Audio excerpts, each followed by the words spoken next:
Hello everyone. Hello everyone. Hello everyone. Hello Hello everyone. everyone. Hello everyone.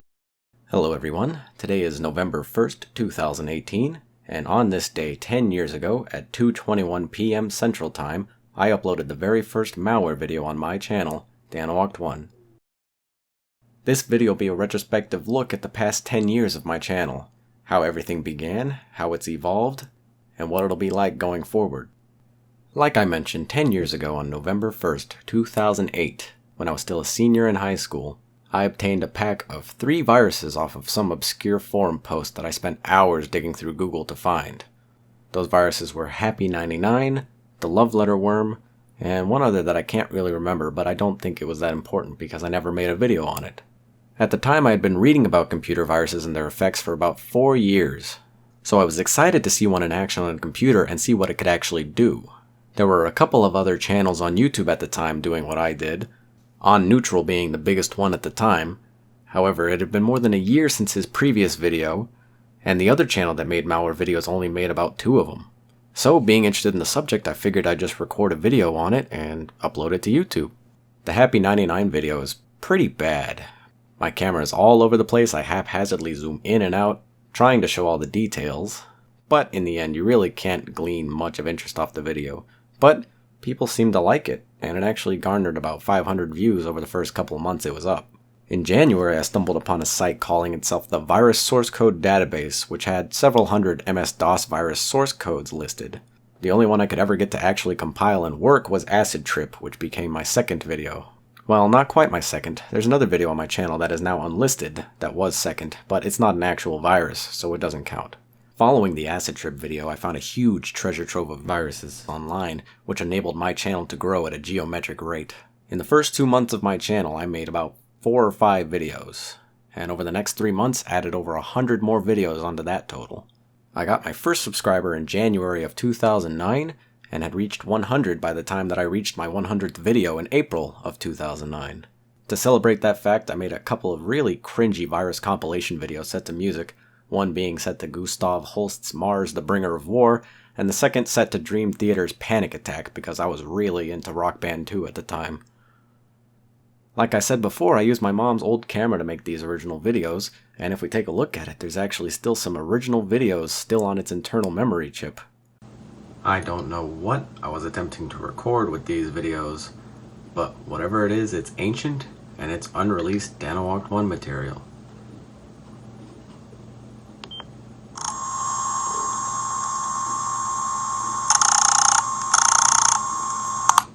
Now, if that isn't just the most classic video you've ever seen, then you should unsubscribe right now.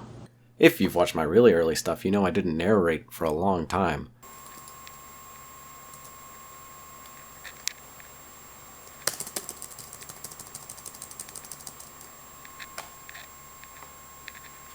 It's because I really didn't like my voice and wasn't comfortable throwing it out there, so I opted to describe everything that the virus was doing by typing it out in the description and hoping that people read it.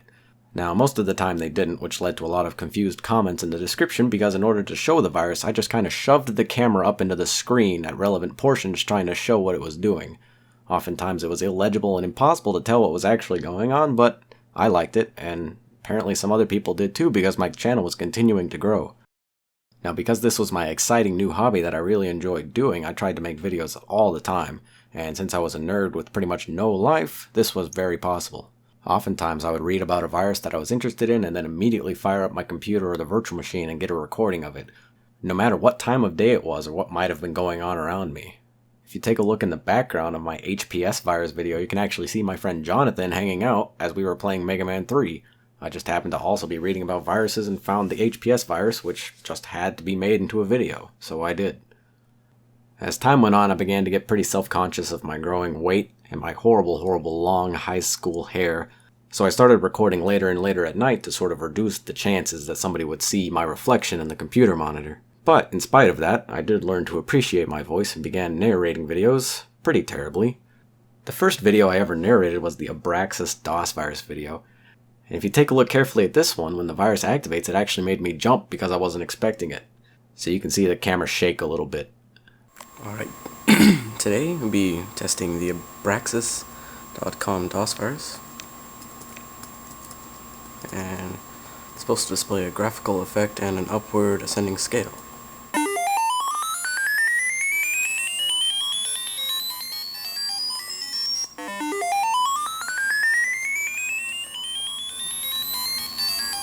Obviously, that is very annoying. And that's all there is to it. From then on, I tried to keep all the videos narrated as best I could, but these still wound up being about 10 to 12 second blurbs where I said the name of the virus, a quick description of what it did, and then just kind of threw the camera at the screen and hoped you could tell what was happening. The Metallica virus messes with the screen when it is executed. As you can see here, the screen's going pretty crazy.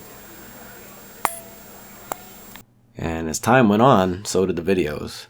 Moved out for college in June of 2009, and the very first video I made there was the radio DOS virus, being almost exactly the same as all the other videos before it. As I started recording videos in my new apartment, however, having roommates made it difficult to record whenever I wanted, so I started to record later and later at night, which has become pretty much a staple to record in pitch blackness these days. For a while in 2009, I would pick up my screen recorder and just directly capture the screen, opting not to narrate, and instead go back to typing in the description what the virus was doing. Now, since these were screen recorded, the video captures were much clearer. However, losing the narration was really detrimental to the overall virus video in my opinion. I also began experimenting with remaking some of my old crappy videos, namely with the melting screen and wallpaper macro viruses. These were just viruses that I thought were cool and deserved a little better than my terrible freehand camera. In January of 2010, I realized I could ramp up the authenticity of these virus videos by purchasing a standalone computer that ran MS-DOS natively. I bought an old 486 or something off of eBay, made a couple of videos, and the thing quickly crapped out. I'm pretty sure the RAM died, but being a total vintage computer noob at the time, I had no idea how to fix it, so I wound up taking out the parts and just throwing the whole thing away. But there was one benefit to this experience, was that I realized I could indeed start collecting these computers and seeing the viruses in real time as they were meant to be experienced back in the day. Whenever you'd run these viruses on the virtual machines, they would run so much faster than they would ever expect the processor to be. These viruses were written in the era of the 286 and the 386, and now running them in 2009 meant an exponential increase in the amount of processing speed available. You'd be lucky to be able to see anything the virus was trying to do.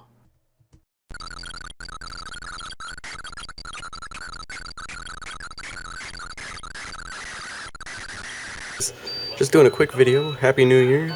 Brand new year 2012. Anyway, I noticed that CMOS dead is a whole lot less frightening when it's running at true speed, as you can see here. So having these period computers was a great help in being able to see these viruses the way they were meant to be experienced. Now, since 2013 or 2014, my interest in collecting computers has waned, so I've sold off quite a few of them, but I've kept the more influential ones. It can never hurt to have an IBM 5150 lying around in case you need to make a virus video on it. So, around November of 2009, I reached 1,000 subscribers on my channel. I immediately applied to the YouTube Partnership Program and forgot about it. However, in March of 2010, I was actually accepted.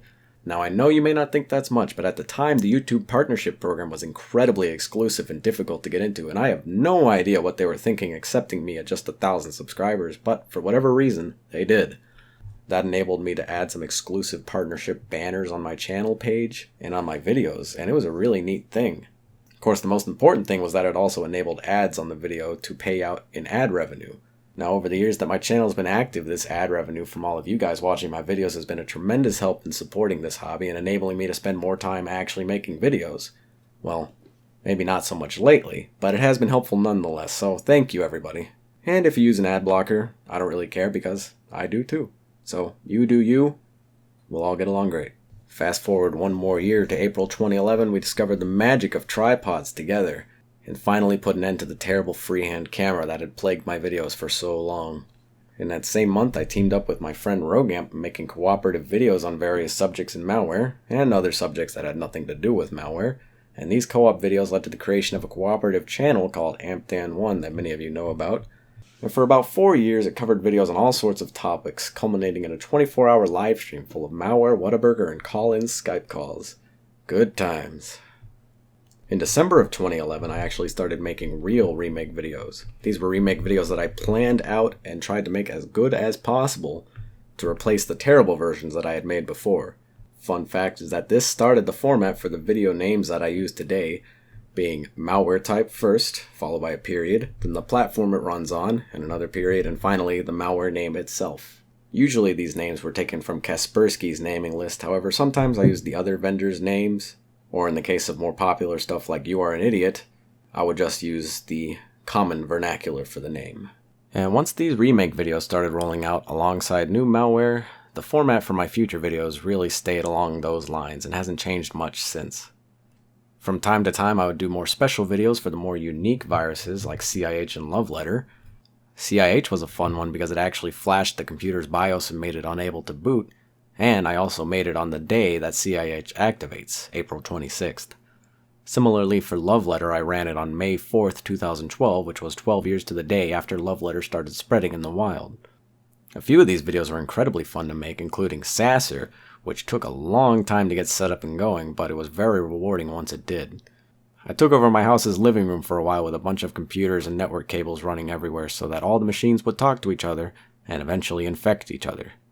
Similar to that one, I was also able to use my DDR machine's computer for my 75,000 subscriber special featuring the Blaster Worm. This video was set up almost exactly the same as the Sasser video, but hey, when else am I going to show off my Dance Dance Revolution cabinet? Over the years, my channel and videos have become mildly viral a couple of times, but nothing ever too extravagant. First of these times was in the later months of 2013 when I gave an interview to Wired magazine who published the article online. This led to a pretty dramatic increase in my then 30,000 subscriber numbers and garnered a lot more viewers. However, unfortunately, this was also right around the time that Google started rolling out mandatory Google Plus for all YouTube channels, so a lot of the hype surrounding that kind of died down really quick. The next and currently biggest popularity boost on my channel happened in May of 2016 when I posted my Love Letter Worm video on May 4th, 2016 to commemorate its 16th anniversary.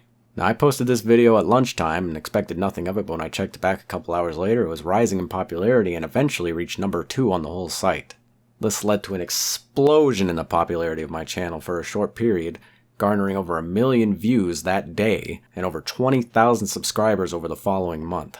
Now right around that time I was at 80,000 subscribers and this pushed me over the mark to 100,000, which I had been after for a long time.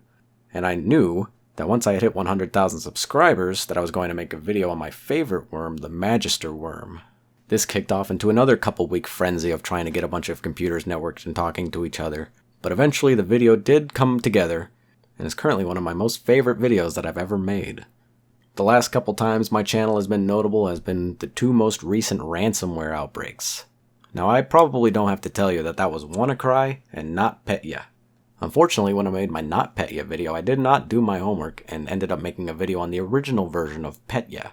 And of course this is what got picked up by news outlets and republished on online articles. Oops. I did make a video on the proper variant a couple weeks later, but not before my original video had already gone semi-viral. My bad. Along these lines, one of the highlights of my malware career was giving the keynote presentation at the SwissNext Cybervirus exhibit in San Francisco in 2015. They had a whole museum set up of old computers, and you could walk in and run old viruses on them, and eventually it would clean itself up so all these people could play around with old malware like I had been doing on my channel. I met some really cool people, and it was a nice opportunity to bring old malware to a large in-person audience, and I would love to get the chance to do something like that again, so we'll see what the future has to hold as far as future talks go. Finally, the last big phase that my channel has gone through has been the viewer-made malware series over the last couple of years. Sorry if you wanted to get something featured in this series, but I didn't feel right promoting the creation of potentially dangerous software, even if it was for old, outdated operating systems.